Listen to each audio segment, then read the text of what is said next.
Hello folks, back again, trying to get settled a little bit for these stories. No cameraman, so I'm having to do it myself, so you bear with me a little bit. We'll get her done.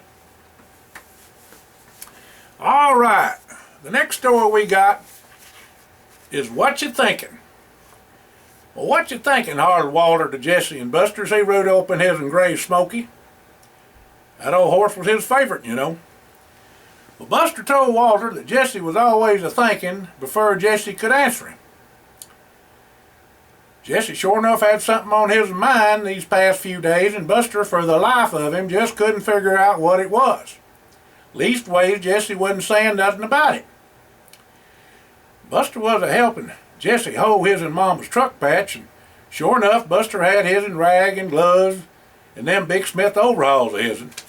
It was a Saturday morning, and Hired was just a-finishing up a-helping his and Pa moving some equipment to another job before he met up with them. All the levies was butted at the farm, so Buster was pretty much free that Saturday too. Well, Buster had to register for the draft, but not today. Walter did at the courthouse, so he was done for the day as well. Most Saturdays the courthouse was closed, but there was so many folks that farmed and ranched around there that Ms. Nash would come in on Saturday to help them out. Her gal Bobby Jean went out with John Ray Robbins, and they all went to the schoolhouse together with the boys. Well, Bobby Jean and her ma and pa lived just down the road from Walter, and so Ms. Nash knowed Mrs. Dollinger that there was work aplenty, and this Saturday morning was allowed for Walter to go to town.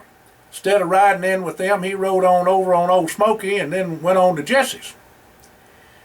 Jesse sure enough was a-doing some hay scratching and wasn't making no bones about telling on hisself neither. All the boys knowed they would know what it was on his mind in Jesse's own good time. Well, dinner time come round, and all the boys was gathered up by then, and Miss Ollinger and Miss Holmes and Buster's grandmama, Clara, come on by on the way to home. Demonstration meeting to get Miss McBrayer. Now, all them ladies knowed each other from way back and had been friends before the boys was born. They remembered when Buster's grandma took in Buster since the time he was 2 months old. Well, Buster's mama worked out over at the airport during the war, and there just wasn't no place for a young'un, and in them days folks took care of their own. All the boys had been thick as sorghum molasses since they was born. Buster was the oldest and Jesse next, then come Walter and Hired. I'm a-telling you, just 'cause them boys was country don't mean they ain't smart as a whip neither. Later on in life, them boys done some things brain-wise, and each of them had a heart of gold. The raising they all had was the best, even though all of them was some different, you know. Well, Buster's was like they done in the old country in Czechoslovakia, where his and Mama's people hailed from. But they was all honest as the day was long and worked hard and saved their money. After one heck of a dinner, Ms. McBrayer fixed up for the boys and women folk. They all left on out. Jesse said to stop by Leake's drugstore first, and they would take the back booth and visit for a spell. Buster told Walter and Hired to watch out, 'cause here it comes. Jesse's going to tell them what all has been on his mind, and sure enough, he done just that. After a bit of ice cream, the boys left on out of walking Main Street, and they seed Mr. Abels a-pointing his finger at something or other whilst he was a-talking to a feller. Funny thing is, that finger was the one that a squirrel done bit, and it was as straight as a poker, but a bit gnarled up. Him a-waving that middle finger sure took folks by surprise, I tell you. Oh boy. Kind of reminded the boys of Ollie the Mare down by Indian Bow Bridge. He always told the story of a feller getting his finger bit by a coon. Said a squirrel or a beaver was worse than that. He ought to know. He had plenty of them bit. Oh, Ollie just squatted in a shack on the side of the bow. Just odds and ends of boxes and crates and old cast-offs folks throwed away in the garbage heap was what he made his living space from. He done had a passel of dogs that kept him company and slept with him too. The county would come by ever so often and clean up the garbage pile, and he would throw a hissy fit about that, I tell you. Said he needed all that stuff out of there. Never seen so much dirt caked on a feller, but I guess you couldn't expect much seeing how gumbo and mud would stick to anything. Oh boy. True stuff, folks. I know you don't want to believe it, but it is. Well, Buster done come out and told the boys they was going to go to Canada on a train ride. And he done got the tickets and they was non-refundable. Well, Jesse done about come unglued, I tell you. He don't waste no money on nothing and sure ain't going to lose none on an airplane or a train ticket, I'll tell you. Well, Jesse told Buster that he didn't really know if he could make it or not. Well, Buster told him he had to go since the tickets was done bought and paid for. Walter and Hired told Jesse they was going to hog tie him and let Buster sit on him if he didn't allow to go with them. Well, Jesse said he done figured on and done what he set out to do about his thinking on the project and just didn't have the time. The boys told him he would just have to make the time and put his IDs on the back burner till he got back. Well, Jesse had been reading up on a feller by the name of Nikola Tesla. He was some kind of smart feller back in the day and had some pretty radical ideas, some folks said. Anyhow, Jesse done got the notion, so to speak. A kind of dissipating ray that could spread a small amount of stuff over a wide area. Now, we boys didn't know really what all that was, but I guess Jesse there was getting it figured out. Jesse done got a whole bunch of information from his learning at the University of Alabama, and it weren't all about lawyering then either. Jesse done made up a natural organic pesticide insecticide from them creams he was always a-fooling with, and the neem tree. Well, Buster knowed something about that there tree too, and seen one in person at the Como Conservatory there in Minnesota when he went for a visit to Lulu's folks. Buster was right on track with Jesse on that subject, because he sure thought it could be used on the farm. Whilst all this was all well and good, Walter and Hired just needed to be brought up to speed on this here confabbing. Well, that was done in short order. Jesse pulled out some notes and papers and let all of them read what all he said about the neem tree. Well, Jesse said he wanted Walter to weld up a gizmo he come up with, and he wanted Hired to adapt to a piece of farm machinery with Walter.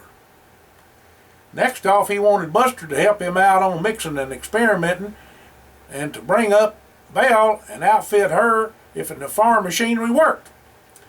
Well, seemed like an awful big undertaking to Buster, says to the boys, but that the tickets was bought and paid for and they was going to have to take that train ride. Anyhow, he liked trains, and since he never got to play with his Christmas present of an engine his mama got him for Christmas, he was bound and determined that him and the boys were going to take this here trip on the train. Well, they all went. Buster said they could work on the plans as they rode the train. The boys caught the Amtrak train there in Little Rock and was going to go whichever way the wind blowed them, to Banff, Canada, or into Alaska and all points in between. The thing is, Jesse told the boys, is that all these dang chemicals is going to kill this planet and folks to boot if something wasn't done. Folks was hungry and this whole world and needed help. Jesse said the folks they seed in Zambia proved that. The captain had been talking to DACA, and between the food shortage and the malaria and dengue fever problem, his village and their folks and other folks was in trouble. DACA asked if Jesse and the boys might figure a way to help them. Jesse told DACA that he would cipher on it and see if they might come up with something. Appears like he done just that. Buster laid out the route they was taking with options of changing the direction or plan along the way throwed in for good measure. First stop, St. Louis, Missouri. Now, Walter done told all the boys he just had to see how they done built that there arch. You see, Walter done took up drafting and welding for quite a spell, and nobody really knowed all this but the boys. Well, Buster told them all, since they was in St. Louis and on this here long trip, he wanted to try barbecue whenever they stopped. Jesse piped up and said he sure enough loved barbecue too and wanted to try the different kinds. When the boys got to the arch, the gateway arch they called it, Walter took off on his own to see how that thing was built. Along the way, he met up with the maintenance folks and an engineer inspecting the thing. Well, don't you just know it? Them boys cottoned to old Walter right off the bat, took him inside and out of that arch. Heck far, he pretty well knowed all there was to know about the thing before he was done. They even let Walter help do some maintenance work whilst he was with them. He sure enough had plenty to tell when he got done, I'll tell you. The boys was all hungry as all get out when he got back and listened to every detail whilst eating barbecue at C&K on Jennings Station Road. Buster was in hog heaven with them sweet tater pies. He done ate 2 of them before they left out.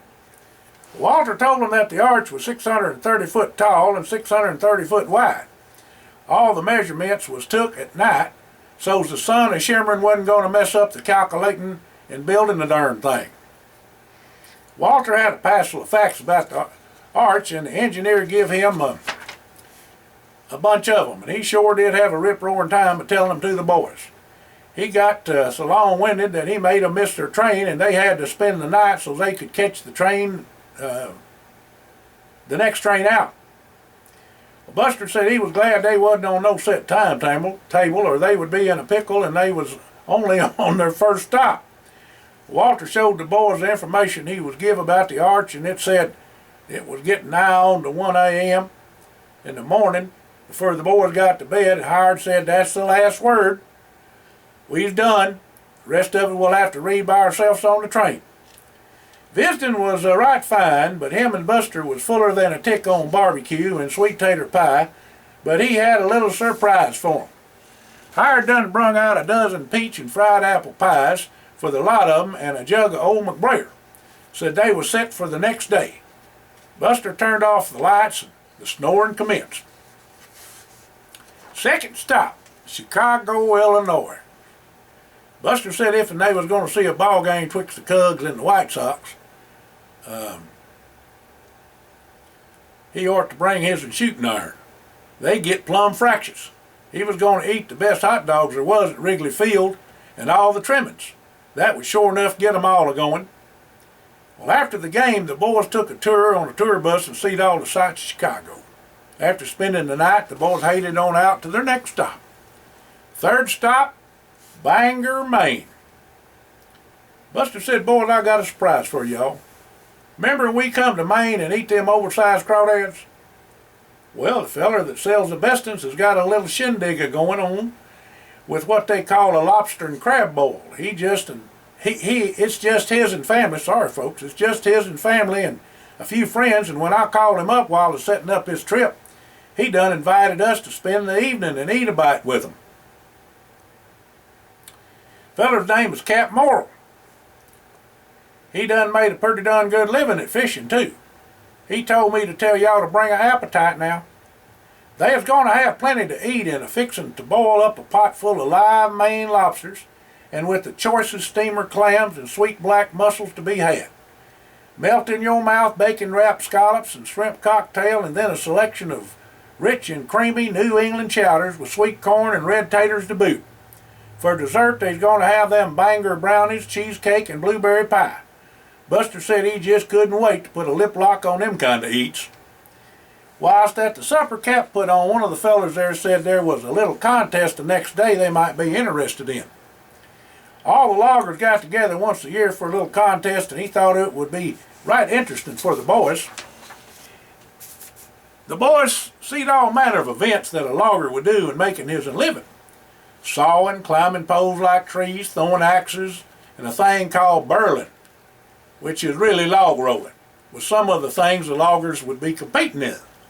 Now the feller that told them to come and see the events with a bunch of other fellers and got all the boys to try the log rolling. Now that was a sight to see, I tell you.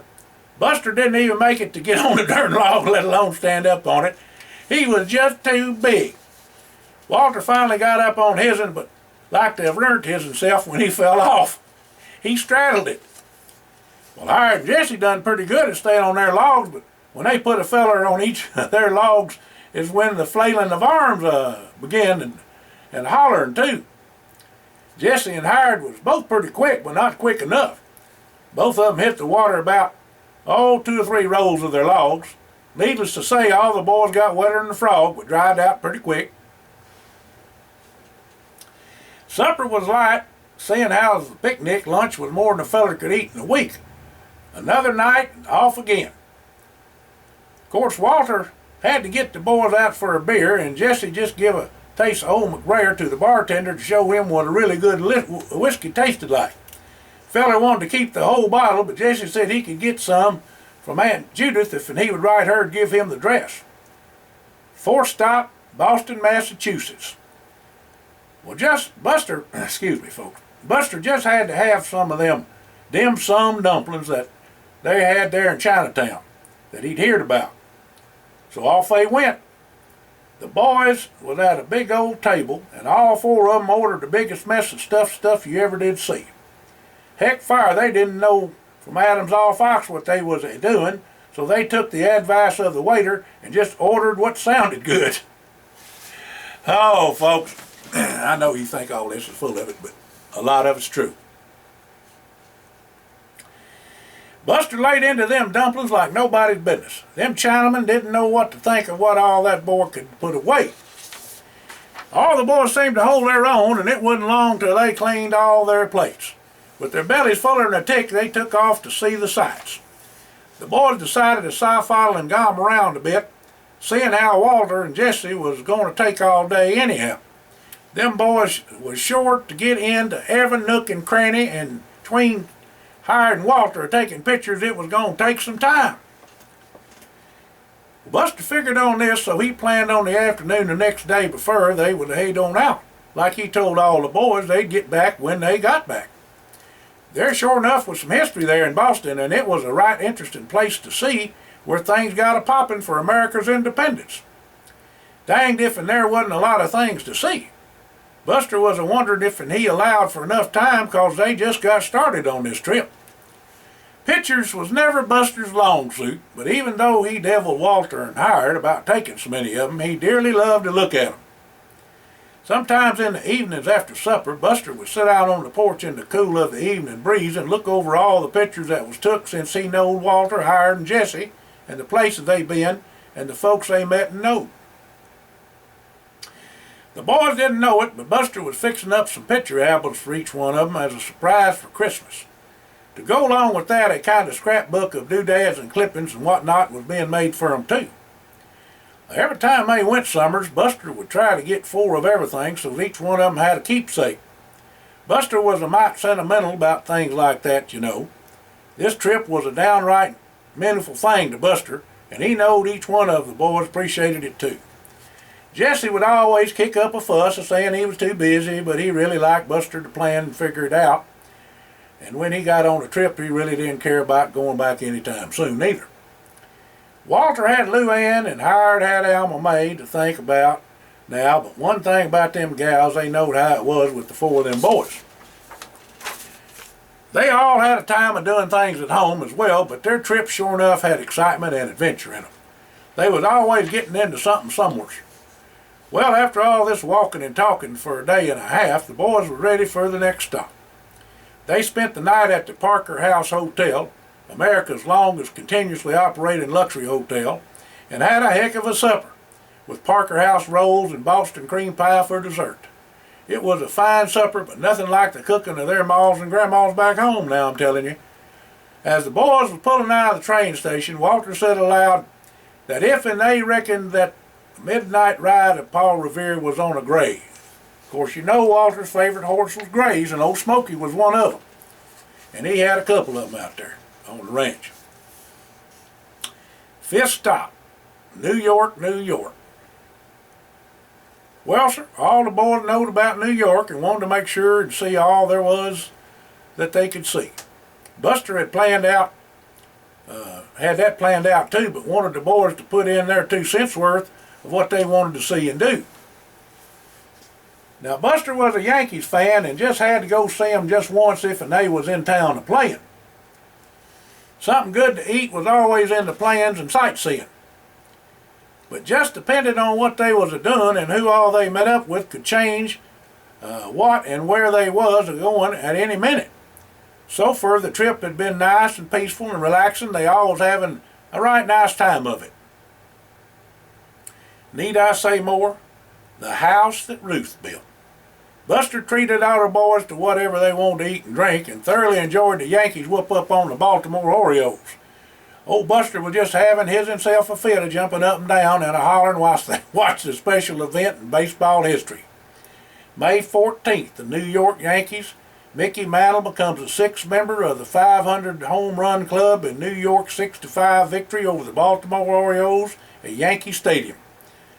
Mantle connects while batting left-handed off of Baltimore's Stu Miller. Made history, folks. Sixth stop, Washington, D.C. Well, Jesse spent considerable time in buildings having anything to do with the law, him being a lawyer and all. Walter gommed around every which place and hired Sci-Fi through the Smithsonian Museum. Buster got in to see a friend he helped campaign for running for Congress, Mr. Wilbur Mills. He visited with him for quite a spell, as Buster's grandpa Gus and great-grandparents knowed him real well, and Buster's great-grandparents was neighbors back home. All the boys was going to go for supper with him that night at Old Ebbett Grill. The boys got all they wanted to eat, and Mr. Wilbur gave a birthday present and card to Buster's great-grandma for him to take home with him. The next day, Mr. Wilbur sent a car for the boys and said he had a surprise for them. It sure enough was that, I tell you. The boys was took to the White House and met up with the President of the United States of America for a little dinner outside on the veranda. Reckon you can't guess who all was there, neither. Mr. Hiram Holmes in the flesh. Mr. Wilbur stayed with them, and the seven of them enjoyed an hour-long meeting of eating and talking. The President said he wanted to thank the boys personal-like for what all they done to help the country. Mr. Holmes had kept him informed about their adventures, and Mr. Wilbur told him about all their families. The President then gave each of the boys a special medal in a wood box with the presidential seal carved in it for their service to their country. Then the President had to leave and shook hands with the boys, and Mr. Holmes said he was going to take them to the train station. The boys said their goodbyes to Mr. Wilbur and thanked him for everything and left on out. Now, Mr. Holmes said him and Dalton and Devane was going to stop in one day soon to tell their folks they was coming with an appetite. Washington was a right memorable place, and what an experience. There was a letter that Mr. Holmes gave to each of the boys as they was boarding the train. It said to open them later. All the boys told Mr. Holmes it was good to see him again and come on down soon to see them all. Them letters was quite the thing. Jesse got an invite from the Attorney General and the Supreme Court to visit, and had an intern job with him when he graduated the law school. Walter done got made an honorary member of the U.S. Cavalry, a standing invitation to ride his and Gray in any government procession involving horses. Howard got an invite to help out with projects with the U.S. Navy Seabees and the U.S. Corps of Engineers, and best of all, appointed as a liaison for the National Academy of Sciences to the Association of Zoos and Aquariums. Boy, ain't that a dandy. That's a mouthful. Walter got more than he bargained for. Mr. Holmes was to see if Buster went into doctrine or politics, whichever he done, or both. He was going to see that he had his chance to do what he wanted. Buster told the boys about all he figured to do was farm or chop wood and might go on to school because he didn't like them things. Whew! What the boys did not know was that Mr. Holmes done had all the test results the boys took in school. He knowed exactly what was their specialty and interest, and especially since he had been in all the things they'd done with the Presidential Corps. The boys later learned that, The boys learned later on that Mr. Holmes said about the only thing that could muddy the water for the boys was a woman. How true that was. Seventh stop, Savannah, Georgia. There was some sure enough talking and speculating on the ride to Savannah. It would be good to see BB and her folks and visit for a spell. They all agreed they might stay over for a bit if it worked out that way. Jessie called to see if BB was around and wanted to see the boys. She sure enough was, and was having a fit to see Jessie Darrell. Them pheromones of his'n was beating him there and a-doing their magic on them women folk, no doubt about that. Beebe's ma said to get on over there and be quick about it too. She sent Beebe and her pa to fetch the boys and said she would have supper waiting on the table when they got there. The boys got 'em a room after they was picked up by Beebe and her pa and then cleaned up a mite and changed clothes. True to her word, Miss Evelyn had the table set, supper on the table when they got there to their house. Frank, Beebe's pa, brung out a bottle of old McBrayer after supper, and they all sit round in the living room with drinks, and the boys got to telling about their trip. Everybody got caught up on family and business and all, and when they looked up, it was nearly 2 in the morning. Frank and Beebe took the boys back to their hotel, and they made it up with Beebe to take a tour of the city and see the sights the next day. Of course, she had a car and would do the driving since she knowed where to go. Beebe told the boys the next day that Mr. Holmes called and was glad they could all visit for a spell. It would do her good. She was still on leave and wasn't going to go back to work for a bit, but was doing real good now. Her wounds was healed and she wasn't needed for a mission right now, so Mr. Holmes had her on R&R. The boys had made calls to their folks and brung them up to date on their travels and what all done happened. Home life was running smooth, and the folks said not to worry none and to take their time on their trip and be careful, and they loved them. The women folk in the boys' family was going to make sure them boys had loving and hug'ems, even though Walter was a mite skittish about all that. All the boys and BB sit round and looked over where they was going to go. It seemed like a right pleasurable time was to be had. Pictures was took by Walter and hired and was ready to be put in an album when they was developed. Some of the pictures was places and history and memories for a lifetime. They all took a walking and carriage tour and had a very nice early supper and then went to a picture show. After the picture show, Walter, Hire, and Buster went to a little country western bar they found whilst Jesse spent some time alone with Beebe. The next day, Beebe and all the boys spent the day on the beach at Tybee Island. That night, they all took supper and gospel music cruise on the Savannah River on the Georgia Queen. The old paddle wheeler churning in the moonlight with the mint julep was just the thing to end a perfect evening. The next morning after breakfast with Beebe and her folks, the boys said thank you for their hospitality and caught the Amtrak on to New Orleans. Beebe just didn't want to let go of Jesse Darrell and laid a lip lock on the boy that pretty near cross-eyed the boy. Ha! Them pheromones had got that gal on and did her, I tell you. The boy sure had to rib Jesse some about that kissing and him redder than a beet. He said he just had to figure out how to control them pheromones. Could make a fortune off of that. Reckon the boy's about to get in the perfume business. We don't know. 8th stop, New Orleans, Louisiana. The boys hit the Big Easy, took a cab to the Royal Sonesta Hotel. Now, after checking in and getting spruced up a bit, the boys headed out to the commander's palace for a late supper. Buster said them grillards was pretty good and tipped the waiter an extra $20 for the suggestion on getting them to eat. It was a pretty fancy meal, but worth every penny. After supper, the boys hit Bourbon Street and did the town. In one of them clubs, whilst they was having a little snort, a gal come up to Howard and began to tweaking his and cheeks. Said he was right cute and wanted to visit with him for a spell. Oh boy. Howard, being kind of shy, lit out to the bathroom and hid for 20 minutes. In the meantime, Walter and Buster was a-talking to some gals that was on a trip too from Idaho. They was a-talking to the gals when Howard got back, and all of them decided to paint the town red.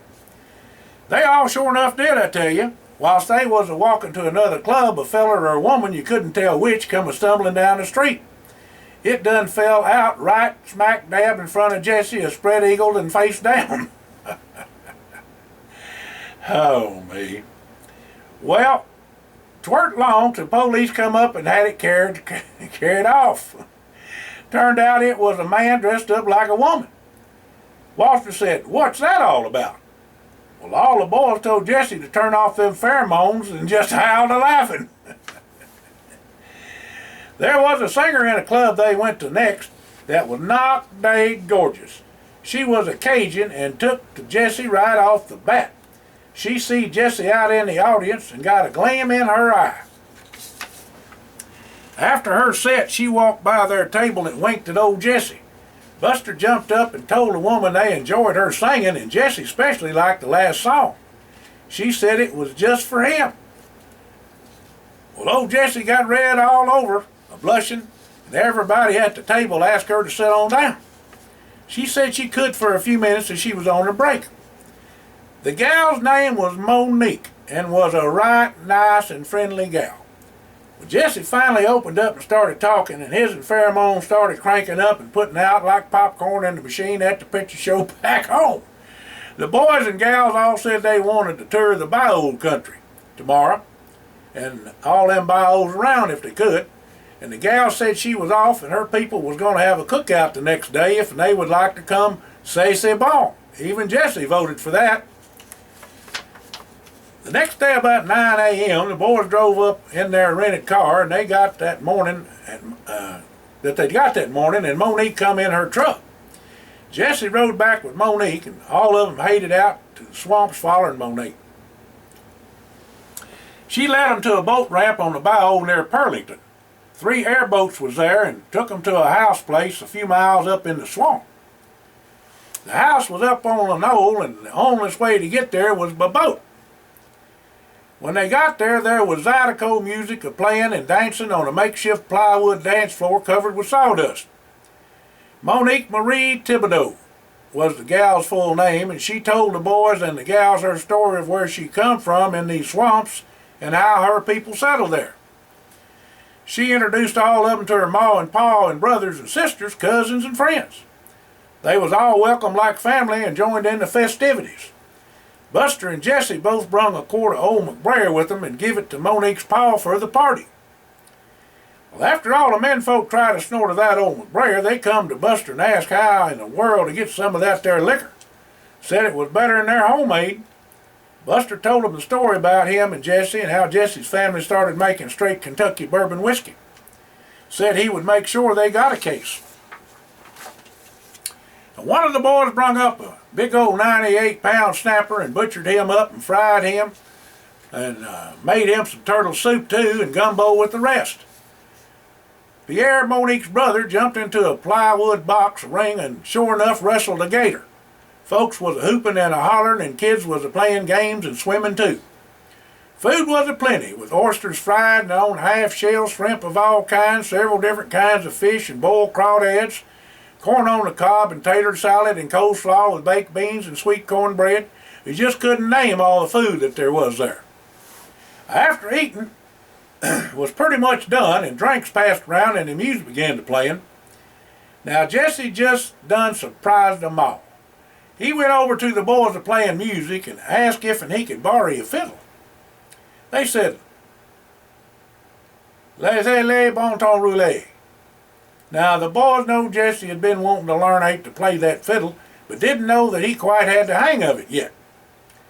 Was they in for a surprise? Jessie grabbed a hold of that there fiddle and put on a show for the folks, I'm a-telling you. The boys was about professional. He was right comfortable in his own skin and just kept on playing till the other boys jumped in. Then it was all Cajun music. Jessie give that fiddle to a feller and grabbed Monique and went to a dancing up a storm. Jessie was plumb lathered up time. He was done playing and a-dancing, don't you know. The boys was a-staring at Jessie with their mouths wide open so's you could drive a bus in them. Monique sat on down and Jessie got that fiddle again and went up to her and began to play the sweetest love song a body ever heard. Well, all the folks there just stopped and watched Jessie play to Monique, and the gal come plumb unglued and teared up something awful.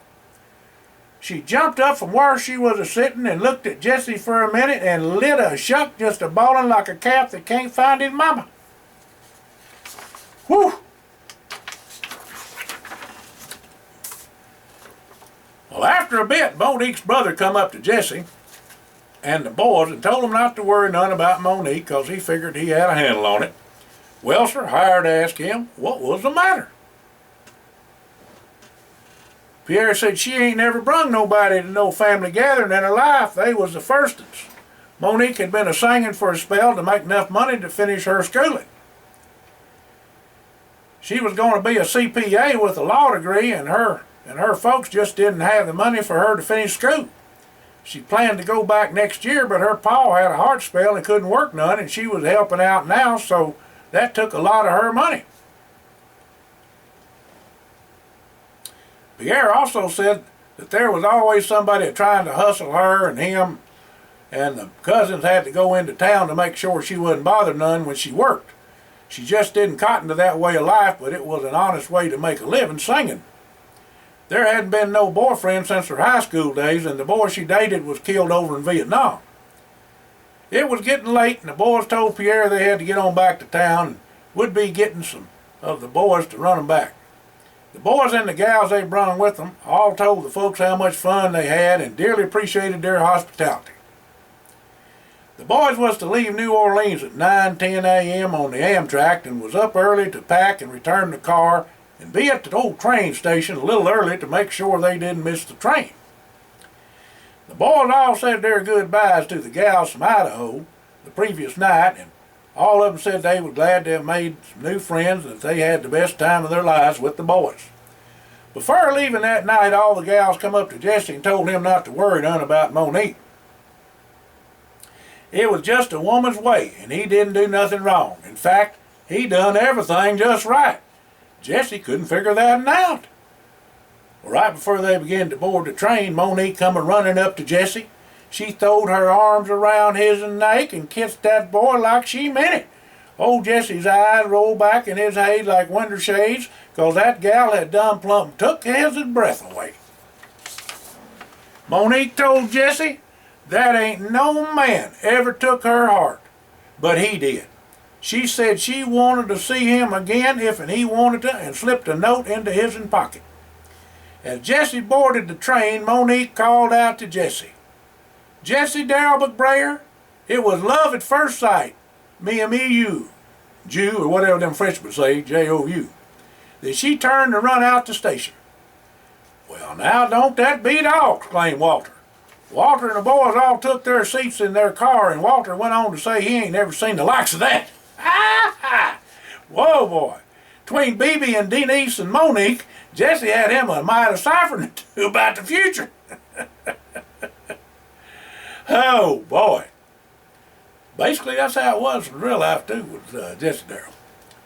Buster told Jesse he had plenty of time and knowed he would sort it all out in due time, that he had his schooling to finish first and to settle into his career before any decision had to be made. Well, Jesse didn't say much, but the boys could see he was plumb ditherated with all the carrying on. Jesse said them pheromones of his'n didn't help none, but only got him into trouble. Oh, boy.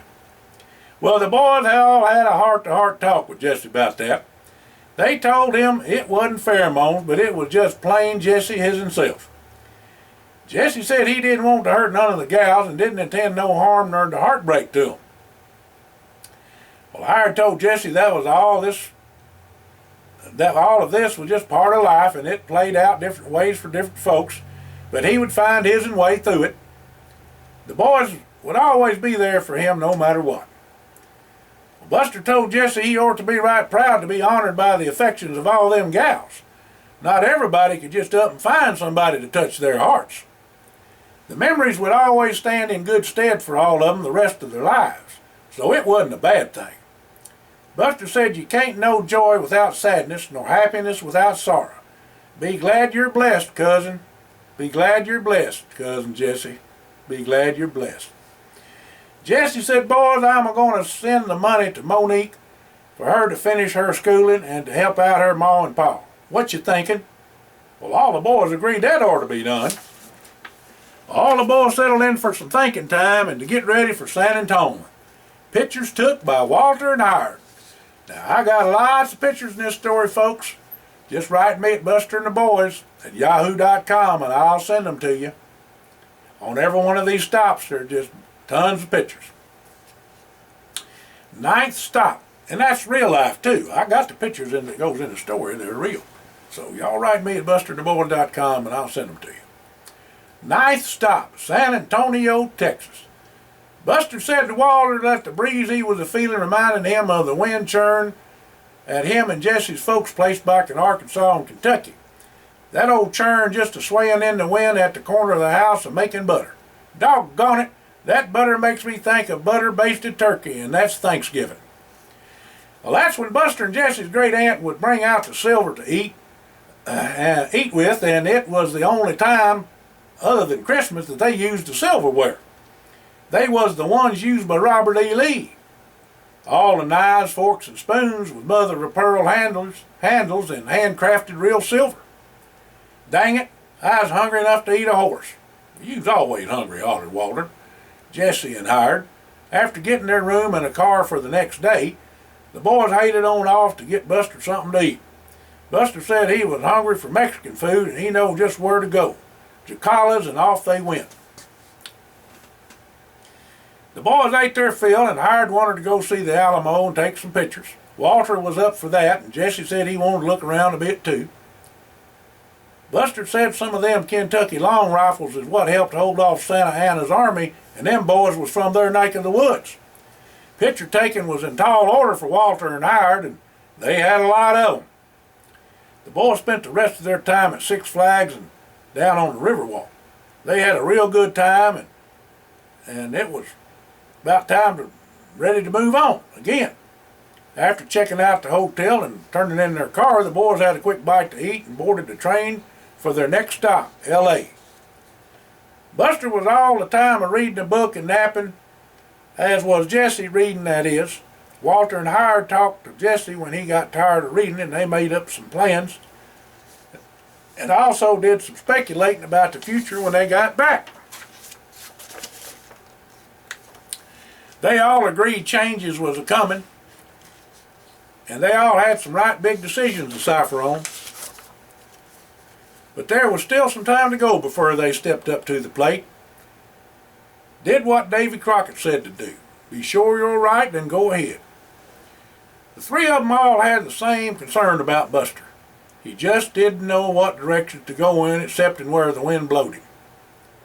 They decided to speak to Mr. Holmes about all that, seeing as how Buster's Grandpa Gus was set in his ways, and his and Grandma didn't allow much but supported Buster and his and Mama like his Mama did. Buster and his and Mama was right close, but he just couldn't live with her cause she remarried and her husband just couldn't handle Buster being there. So pretty near all of Buster's life he lived with his and Grandma and Grandpa Gus. Time would tell, they said, and they would be there to pick up the pieces if need be, even though they'd be big pieces. 10th stop, Los Angeles, California. Well, Hollywood and movie stars. Nancy come to pick them up for a night on the town and to show them around the movie studios and back lots. Nancy told the boys she was doing right well and she would forever appreciate them helping her out. They done made her a millionaire. Now Nancy done all right of working and all, but Mother Nature's gift of youth commission put her over the top. She done went on back home and bought herself a spread and outfitted the place real good. She took the boys' advice and made everything as self-sufficient and natural and what they call organic as she could for that day and age.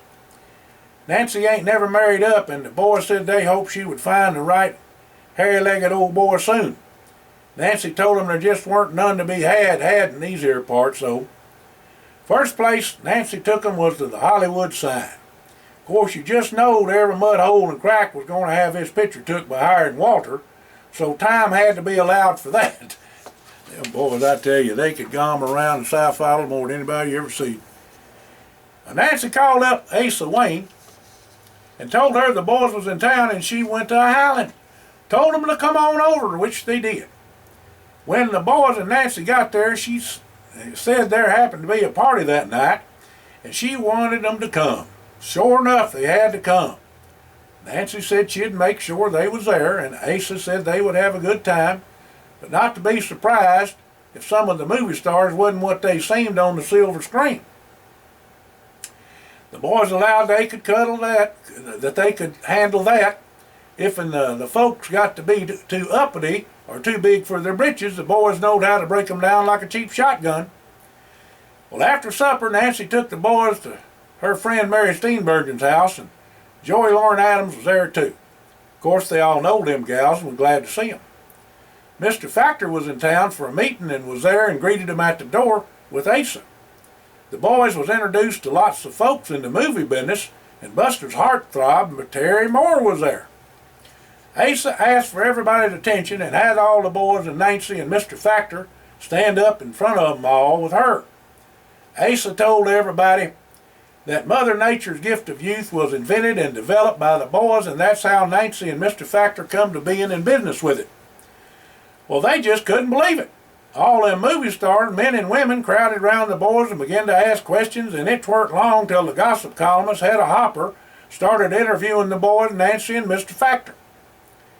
Also, the gossip columnists got interviews with Mary Steenburgen, Joey Lauren Adams, and Asa Wayne because of them being friends.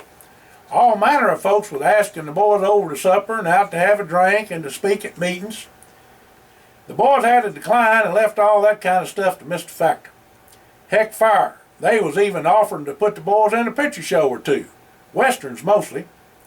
About that time, Buster's absolute favorite singer, Elvis Presley, come in and began to sing it. He told Buster that cream worked real good and he was glad it was a southern boy that made it. Buster told him that Jesse done come up with something for the hands. The new cream kept the hands as soft as kid gloves but tougher than a boot, and it ought to work real good for guitar picking as karate as well. Buster asked Elvis if he knowed of Leonard Banks, and he said he heard of him, right good fighter. Well, Buster told him the story real quick like that, and nobody knowed of the cream, and he would send him a case of it if he wanted some. He said he sure enough did, just name his and price. Buster said his and money tweren't no good with him, it was a gift from the boys. Now Walter and Howard was all tangled up with them movie stars too, and just couldn't get in on to them, get in between them with the jackhammer. They was thick as flies on a hog's back, but them two was having a time being the center of attention, I tell you. Gary Cooper was a right nice feller, and one of Buster's favorites too, as well as Rita Hayworth. Now that gal was a pistol. Guess what? Jesse done got hemmed up with Mae West and Elizabeth Taylor. Both of them are wanting him to come and see him sometime. Finally things got calmed down a bit, and Asa asked if the boys wanted to say a few words. Well, Walter piped up. Hang on a minute, folks. I'm sorry about a little something going on here we didn't know to have. You know, sometimes this thing happens when I forget to turn off the darn phone. So y'all have to forgive me for that. You jump in and out of that gum picture frame here. We'll get back to it. Well, anyway, let's see where I am. Guess what? Jesse done got hemmed up with Mae West and Elizabeth Taylor. Both of them wanting him to come up and see them sometime. Finally things got calmed down a bit, and Asa asking if the boys wanted to say a few words. Well, Walter piped up and said Jesse done got the idea to make a new kind of perfume. When he did, Nancy and Mr. Factor would be handling it for him, and Walter guaranteed there wasn't going to be nothing like it ever seen before. That sure created a stir, I tell you. Howard told the folks they would be the first to know right here, and everybody at the party would get some for being so nice to them. Mary and Joey told the boys after the folks left that they sure enough was a hit with the crowd, and sure brought their stock up considerable in this town with their being friends and all. Howard told them they was glad they could help, and if they needed anything else to give them a holler. Asa said she was approached by several business fellers to get her to get them in on their inside track of the boys' business. She told them they wasn't like that and would just stay where they was with Mr. Factor and Nancy. Now back to what I was telling you, I don't know if I got this in on this, but when Walter piped up and said Jesse done got the idea to make a new kind of perfume, and that Mr. Factor had it. Now this has been in several other stories, and he did come up with new perfume. And it's in one of the stories about the pheromones and so forth that Jesse had, and some people in for real life, and what real life pheromones did to make people do certain things for attraction. The next day the boys hit the high society page in the papers. They was a hobnobbing with the stars. That wasn't how it was, but you just got to sell papers, I guess, and slant things the way you want 'em to be. Seems like fellers can't even come to visit friends without a lot of hullabaloo nowadays, he said. All the boys had a real good time of visiting and going to Disneyland and touring the town and seeing the sights. That Queen Mary was one heck of a big boat too, I tell you. The boys all said their goodbyes that night, and the next morning Nancy and Mr. Factor took them on back to the train station. And Mr. Factor said to call him when Jesse got ready to release his new perfume, and he would get right on the marketing. He said there wasn't going to be no problem at all with advance sales, and if Jesse and the boys needed some advance money, to just call him. Well, Jesse told Mr. Factor they didn't, but would he do him a favor and send some money to Monique? Enough to finish her schooling and help out her folks. What ain't been said is that every one of the boys was already multimillionaires, billionaires. They just didn't flaunt it none, and in fact, paid the money no never mind. Well, Mr. Factor wired Monique $750,000 and didn't let on it come from Jesse and the boys. He'd come up with some kind of story, he said. Whilst they was a-waiting for the train, Jesse also told his and Ma to send the hand cream to Elvis at the address he give Buster. Ms. McBrayer told Jesse he would, and it would be done today. Jesse and Buster and Hired made up around about 50 jars of the stuff one Saturday whilst Buster was helping his pa on the farm. Jesse told his and Ma to send a dozen of them to Elvis when he let her know. Well, Hired told all the boys he picked up some postcards and thank you cards, and they all needed to sign them and send them to the folks that had been so nice and hospitable to them. Their folks dearly loved mail, so we got enough postcards for all their families and friends. Get to signing, he said. Well, Hired dropped all the cards in the mail slot at the station and then heard the whistle a blowing and the conductor hollered out, "All aboard!" 11th stop, San Francisco, California. While they was a-riding to San Francisco, Jesse about balled up on Walter and Hired. He said, "Now you got us in a pickle. I got to stop everything and make that darn new perfume. Now you boys is going to have to help me, because this ain't going to be no easy undertaking, seeing how it ain't never been done before, you know. I got some ideas, but that was all they was, ideas." Now Hired and Walter had done stepped off in it. Hired just grinned and told Jesse he worked well under pressure and needed the challenge. Old Jesse about popped his in court, and they all piled on Jesse after Jesse done got on to Hired. Thing of it was, Buster was on top, and he was the biggest of them all. Both Hired and Jesse was a-hollering that Buster was a-squishing them. Done that before, both of them. After all they unpiled, they all busted out of laughter. Well, Hired didn't usually get into messes nor speak out of turn like he done, but they all bet their bottom dollar there had to be a reason for it. Reckon they found out what that was real quick like when they asked Hired why he done like he done. Well, sir, first off, it made good business sense to bring it up in that kind of group. Advance and free publicity was going to make the company lots of money. Them movie stars would do the promoting for free, especially when them getting some of it for free and being limited and all. Next off, Hired said he needed something special for a special occasion. Walter asked him what was that. Hired said for a wedding gift. For who? Asked Jesse. Me and Alma Mae, said Howard. When did this all come about? Asked the boys. Hired said that next June they was going to get hitched as Alma Mae was leaving home. She was near about 19 and Hired 21, and next summer was the ideal time for her. The boys was the first to know, and Hired wanted all three of them to be his best men. Old trickster Walter said, no wonder Hired was hiding out in the gents when that gal latched on to him there in New Orleans. The boys just howled over that one. Now that Walter was a mess for sure. The boys had a Pullman sleeping car and was on the train overnight. Walter done short-sheeted Buster's bunk, and he was bad about that, folks. I'm telling you, I've been with him. Of course, time he tried to do it to me, another feller got it. And he had a pickle of a time and had to sleep in the bed with me. Wouldn't even take off his breeches and put his hat over his eyes. Boy, if he ain't a mess. True story through that. I told you all these things had some truth to it. Hired went to get in bed, and the boy barely got up to his knees before he found out he couldn't get in bed. Short-sheeted he was. Walter was just a-busting that eye out and laughing. Buster had a good night's sleep, though. The boys pulled in just after sunup and got ready to get off of the train. Buster and the Fairmont Hotel booked it for him, and had a car waiting too. See, when Walter short-sheeted that bunk on the Pullman, it was supposed to be Buster's, but Buster and Hired swapped. That's why Hired got the short sheet. None of the boys knowed nary a soul in San Francisco, but that wasn't going to stop them from getting around. They was all ready for the sights, and for sure Walter and Hired was going to take plenty of pictures. They picked Lombard Street for their first stop.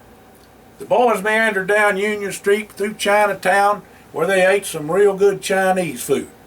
At Fisherman's Wharf, the boys had an early supper of smorgasbord of seafood. Walter and Jesse took to it like a duck to water, but Buster done some real damage to the lobster. He ate 6 of them. Well, Hired ate a little light because fish didn't always sit well with him, so he just got some shrimp and steak. Touring Golden State Park, seeing Coit Tower, buying doodads for the folks at the Embarcadero, and Jesse file-fiddling in the financial district took up the rest of their time before they had to leave. The next train left out at 8:50 p.m. and arrived at 12:20 a.m., 27 hours of train riding. Plenty of time to catch up on sleep and any reading, letter writing, or business. The berths were nice size and the food was good too. Planning and the plotting time was plenty for the boys on what they all was going to do when they got back. Whilst they was a-riding, Walter, Hired, and Jesse asked Buster just what he wanted to do, what he wanted out of life. Buster said the boys they was his and family and best friends, and he hoped they got his and drift of his and thinking. Jesse knowed about most all of Buster's business and history, but Buster said it was pretty simple for him. He knowed he was blessed by the Lord with a good mind and body, but all he really wanted was a place of his own and somebody that really cared for him. He always wanted to be around the boys and their families too, because he knowed, like Howard, they was going to marry up. Buster just hoped the gals was good uns and accepted all the boys and their families too. Money really wasn't the main thing in life for Buster. It was what he called affairs of the heart. Jesse lived for the law and business. Walter had the desire and drive to succeed in whatever he done, and Hired wanted to tackle the hardest jobs he could and take on that challenge and come out on top. Buster told the boys he hoped that answered their question. The boys rolled into Vancouver right after midnight and went to their hotel. Tomorrow was a new day. 12th stop. Vancouver, British Columbia, Canada. The boys got a room at the Fairmont Pacific Rim Hotel for 2 nights before they left out to Banff. More picture taking and sightseeing was in order, and of course something good to eat. The boys visited the Vancouver Maritime Museum, Playland at the Pacific National Exhibition, the Vancouver Art Gallery, the H.R. McMillan Space Center, Vancouver Aquarium, and took a harbor tour to boot. Vancouver is surrounded by water on 3 sides and nestled alongside the Coast Mountain Range. Vancouver is the largest city in the province of British Columbia, with over 500,000 residents, and has one of the mildest climates in Canada. Vancouver is home to spectacular natural scenery and a bustling metropolitan area. That's the core of it. It was on the Sin restaurant for some fine Italian eating. A little snort of old McBrayer for a nightcap and off to bed. Train leaves at 7:30 a.m. for Banff. 13th stop, Banff, Canada. Well, Buster just had to bring out the information on this part of the trip. The brochure had this to tell them about what they was being offered on the last leg of their vacation. When the boys arrived at the Banff National Park, they checked into the Fairmont Chateau Hotel. Now this place was something else, I tell you. And if you folks don't know that, y'all better look at it. Walter and Howard sure enough began to taking pictures right off the bat. Jesse just couldn't sit still and had to walk around and gum a bit. Buster took care of the checking in and getting a tour in a car. The boys all agreed it was the thing to do and to spend the night. Walter and Howard must have been more than 100 rolls or more of film by now with all the picture taking they done, and that's a piece. The boys had so much they wanted to do that they extended their stay for a whole week. The wine and food festival was going on at the time, and Jesse dearly loved a glass of wine or two. Buster took care of the eating, and Walter was right behind him. Howard was goggle-eyed over the whole dang place and said he'd be hornswoggled if he didn't take Alma May here for their honeymoon next year.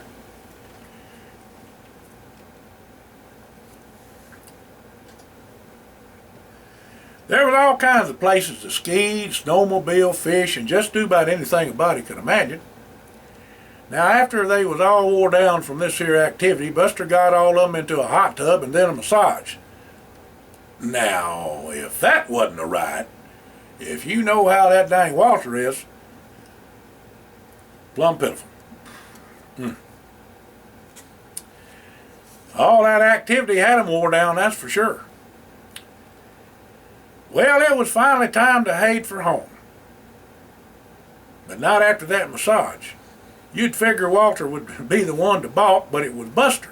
He was right skittish about having some woman rubbing on his body parts. Howard just grinned and Jesse just shook his head. Oh, me. Well, Buster, Jesse, Howard, and Walter had a really fine supper there at the hotel before they left out the next morning. They shared lots of good times over the years and know their so-called coming of age meant things were a-changing. Life was changed, but that didn't mean you couldn't keep some of the things in the past that was really important. The friendship the boys have had over the years was one that would last for a lifetime. They all made a pact to always be there for each other no matter what. There was still some transition time before they all went separate ways and started families, and they intended to make the most of it. Walter allowed him and Lou Ann was going to marry up too. Jesse was sure enough in a pickle with at least 3 gals, and Buster was on the lookout for one himself, but still playing the field. In another year it wouldn't be quite the same, and they all knowed it. But till then they had things to do and places to go. Well, sir, the new day tomorrow with new adventures and all new stories. The flight home was uneventful, and the folks all said the boys was a sight for sore eyes when they come in. All the boys and their folks gathered up, and the boys rehashed their trip. Pictures was passed round, and Walter and Howard said they was going to make copies for each one of them and have them put in an album. Mr. Ollinger said there had been a call from Mr. Holmes, and him and Dalton and Devane, along with Uncle Jeff, was coming in for supper one day next month. There was a letter, and 4 brand new Harley-Davidson motorcycles was awaiting in the yard when the boys got back from, and that was from Elvis. He said he overheard that the boys wanted to get themselves one apiece, and he figured he'd help out a bit. He said to please accept his and gift to him, 'cause that cream done the trick for him, and he ain't never had nor heard nothing like it. Them motorcycles had each of the boys' name painted right on the gas tank. They was sure a pretty machine, I tell you. Well, right off the bat, Jesse and the other 3 boys had to meet up with him the next morning after they got home. He done had it in his head how to make that natural concoction of his and cream and that neem tree and some other extracts from plants to keep the bugs and other pests from ruining crops. They all went over to the chemistry teacher's house and asked Mr. Pugsley if he wouldn't mind helping them out a bit over at the schoolhouse in the lab. Well, he reckoned so, and since he had the keys, they went right on over since he wasn't busy. Jesse explained to him just what he was trying to do, and Mr. Pugsley knew right off that he needed a catalyst. When they got set up and things were brewing, Mr. Pugsley offered up some advice on some different things to try. Well, you would think this was going to be a long process. Wrong. The idea to put in a little camphor and castor oil did the trick after a few tries. That camphor sure enough was noticeable, and the castor oil made the concoction stick to the plant and leaves like glue and wasn't going to wash right off neither. The next thing was to try it out. Well, Howard got a spray bottle and squirted on a potted plant Miss Bennett had on her desk in the room where she taught Latin. Mr. Pugsley went to Mr. Jack Larrabee's agri department where he noticed some bugs he had in there and got some. He let them out on the plant, and boy howdy did they skedaddle. Even killed one or two of them. But Jesse told them all that we got it and began to grinning like a possum eating green persimmons. First off, he called Doc and let him know they done got something he thought would help out their situation with the crops. But Jesse told Doc they would get right on production after a few more tests, but he was sure it would work. Next thing Jesse done was to get Lamar Green on the phone to protect the concoction with the patent. Lamar Green is Homer Green's cousin. Jesse give it the name of Four Winds after all the boys on the company name of Four Winds Chemicals. The next thing that had to be done was to get that dissipating ray gizmo to working so they could apply the Four Winds to the crops in the field.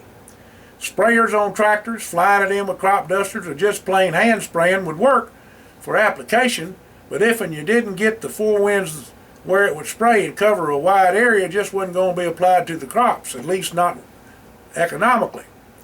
Jesse and the boys knowed a feller or two in the underground scientific movement that experimented with alternative methods of science. Buck Rogers stuff. Jesse made the call and asked for some help. Mr. Lund and Mr. Cullen said they thought that with a couple of tries and applying Four Winds that they just might have a ticket for Jesse's idea to work. They had been experimenting with something of that nature and would give it a whirl. They said they would call back as soon as they tried it out. Well, sir, they did in about a week. It was good news.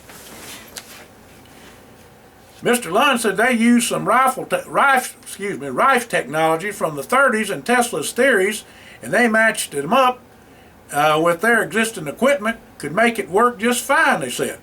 Frequency was the key. Hooking up a battery powered light that would charged by an alternator would provide the power to run the light and frequency machine that could be installed in a tank. Conventional spraying could be done with the unit about the size of a backpack. Problem solved. Jesse also got Lamar Green to handle that too. Now Mr. Lund and Mr. Cullen were sharing the profits from their machine that would be packaged with the Four Winds chemical. Buster told Jesse that all he needed was a little trip to get his and mine right, and now he seed how it all could come together. Plus he had a lot of fun. Jesse had to admit that Buster was right, and to tell the truth, he wouldn't have changed a thing for nothing in the world. The boys all got him an RC and a moon pie. Buster got 4 of them, and sat under a sweet gum tree down on the bayou and just reflected on what all took place in the last 2 months. Buster said Lulu was a Yankee, but he sure enough fancied the gal. All the boys turned wall-eyed to Buster and just said, "You don't mean it?" Jesse said to take her slow and see how all that worked out. Seemed to him that Lulu probably wasn't going to fit in right at first, but it all depended what both of them wanted to do. Time would tell, he said. Just wasn't that serious right then, and she had her design school to finish first. But Jesse said he was writing Monique a long letter. That's all he said, just to write her a long letter. Jesse would tell the boys what all was in it, what was on his and mine when he took the notion. There was a big party Saturday night for just the boys and the gals and their folks as well as the boys' folks. That was a house full for sure. The Ollinger gals with their beaux and Walter's 2 brothers and their wives would be there for darn tootin' sure. They wouldn't miss nothing. They never missed together. Jesse was going to be in law school soon, and the boys know time was a precious commodity nowadays, but the perfume had to be developed, and Mr. Holmes sure had something on his mind. Aunt Judith called, and Elizabeth was going to take another trip soon and asked if one of the Ollinger gals wanted to come and stay for a spell. They said they might for a week or 2, but Buster's grandma was definitely going to go, and if she went, Grandpa Gus would too. Buster would be on his own for a spell, but he reckoned that meant he was sure enough going to be at the Ollinger McBrayer dinner table a lot. Jesse said he was going to try to get the perfume made up as soon as he could, and might have Mr. Pugsley or Mr. Lund and Mr. Cullen help him out as time wasn't something he was going to have a lot of in law school. The night of the party, Walter and Lou Ann come riding up on Walter's 2 grays, Smoky and Stony, for a moonlight ride. Howard brung Alma May on his new Harley Elvis Presley give him, and was as proud as Punch over that. Jesse and Buster come in Buster's Ford, and they was going to leave after the party and the Queen for Montgomery for the day. Jesse had something on his mind about Denise, it appeared. Buster said he'd see how all that turned out when they got there. Well, colors was a-changing, just a mite fresh in the evening now. First snow wasn't going to be far off. Hogs needed to be brought in, dressed out and hung in the smokehouse. Canning was about all done, though, excepting for some fruit and taters that had to be dug up and put in the root cellar.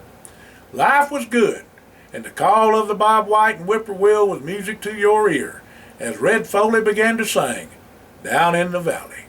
Y'all have a blessed day. Old Buster getting out of here, gonna try to turn this thing off. Thank y'all for listening.